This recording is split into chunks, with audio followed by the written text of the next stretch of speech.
กล้วยสูงมันก็บ่หยาบหรอกใส่น้ำมันเป็น2-3 ลิตรพอได้เนาะแม่เนาะโอ้ยบ่ว่าเลยเป็น60 ลิตรใหญ่ๆเพิ่นถอดกล้วยอยู่บ้านพัฒนานครบักเสแกงจะเป็นสักหมอคางมึงใหญ่แม่ถอดลายชุดนี่ประมาณจักโลไหมจะถอดได้ลายชุดโอ้ลายโลได้ลายนึงดอกมันก็ได้จะเฮาบัดถอดบัดลายสิต้นนึง2 ต้นก็ได้กล้วยเพิ่นถอดแล้วเฮ็ดเป็นทงไปส่งเขาเนาะแม่เนาะทงหนึ่ง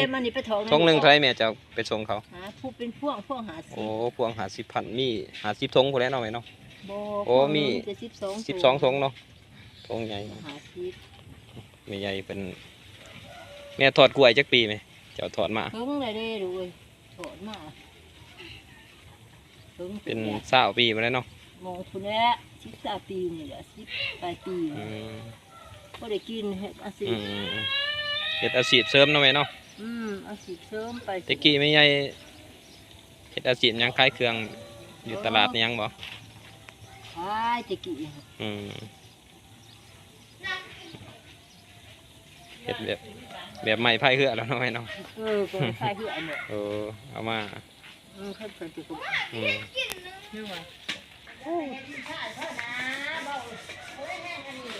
เครื่องพานกล้วยไม่ใหญ่เพิ่นใส่ตัวนี้สบายเนาะแม่เนาะ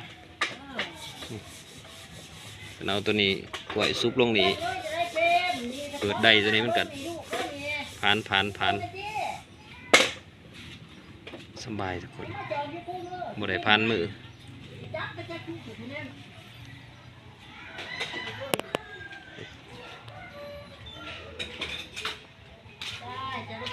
เบื้องกล้วยมีอะไรเป็นสื่อเป็นกล้วยน้ำว้าจำนวนลายเลย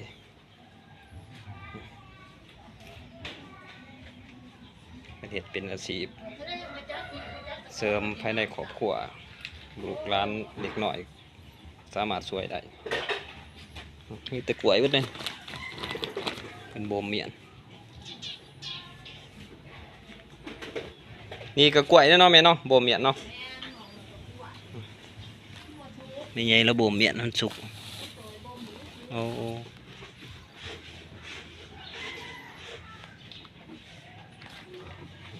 จำนวนลายเลยทุกคนกล้วยไม่ใหญ่เป็นขายทงหนึ่ง10,000เอาไปซื้อซอยกันเป็นลูกของลูกเหรอเจ๊เอาไหมลองชิมมันกล้วยกันงามเลยนี่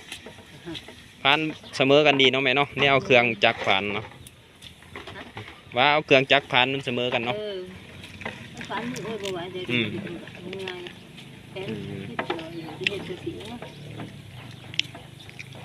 มื้อนี้ได้จักโลแม่จะพันเจ้าถอดมอง30-40 โลโอ้30-40 โลก็ร้านนี้บ่ซอยไหมร้านสาวมันเป็นคนซอยงามเนาะโอ้แซ่บดีเนาะกินเรียนเนาะคนวะเดี๋ยวปานบุญครับซุปแห้งเนาะจะมันแล้ว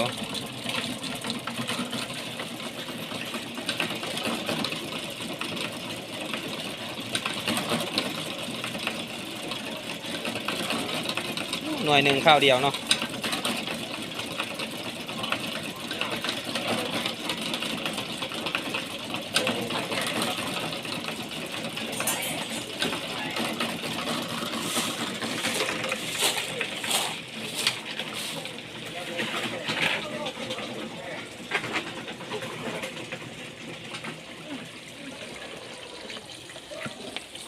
ปวดแห้งเลย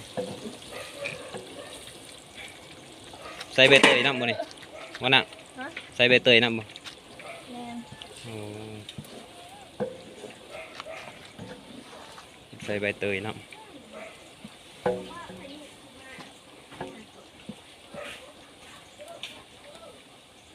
กล้วยมันอยากสุกแห้งเนาะ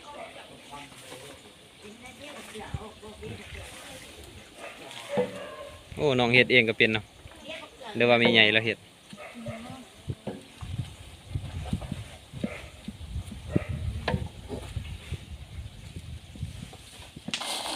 สิหวานคักเนาะกล้วยมันสุกเนาะ